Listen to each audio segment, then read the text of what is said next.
পাচার হওয়া অর্থ ফেরাতে সহায়তায় ঢাকায় এসেছে মার্কিন গোয়েন্দা সংস্থা এফবিআই এর প্রতিনিধি দল। দিনভর দুদক কার্যালয়ে বৈঠক করেছেন তারা। সংস্থাটির দেয়া তথ্যউপাত্ত বিশ্লেষণ করে এফবিআই তাদের কাজের বিষয়ে পরবর্তীতে প্রস্তাবনা দেবে। দুদক সচিব বলছেন, শুধু এফবিআই নয়, অন্যান্য সংস্থারও সহযোগিতা নেওয়া হবে পাচার হওয়া অর্থ উদ্ধারে।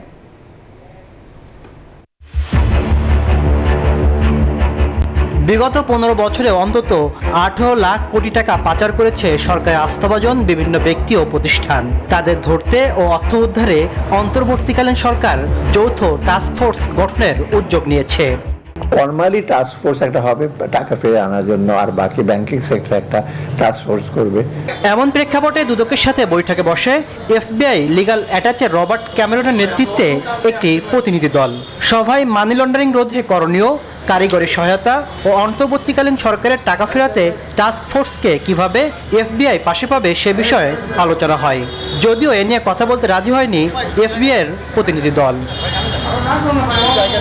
দুদক বলছে, মানি লন্ডারিং সহ দুদকের সামগ্রিক কার্যক্রম সম্পর্কে অবহিত করা হয়েছে। টোটাল কার্যক্রম আমাদের দুর্নীতি দমন কমিশনে কিভাবে করা হয় বিভিন্ন উইংয়ের মাধ্যমে, সে সকল তথ্যই আসলে ওনারা জানতে চেয়েছেন এবং এ সকল তথ্য আমাদের সংশ্লিষ্ট উইং থেকে ওনাদেরকে জানানো হয়েছে।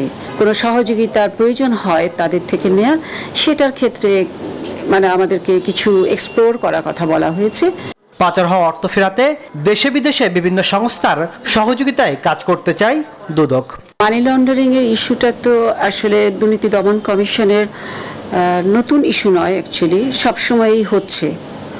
এখন বর্তমান পরিস্থিতিতে এই ধরনের কার্যক্রমে যদি কোনো সহযোগিতার প্রয়োজন হয়, নিশ্চয়ই দুর্নীতি দমন কমিশন সেই সহায়তা নেবে। এদিন দুদকের 10 পরিচালক ও 24 উপপরিচালক পদে রদবদল ঘটে। তাসলিম তৌহিদ, নিউজ 24, ঢাকা।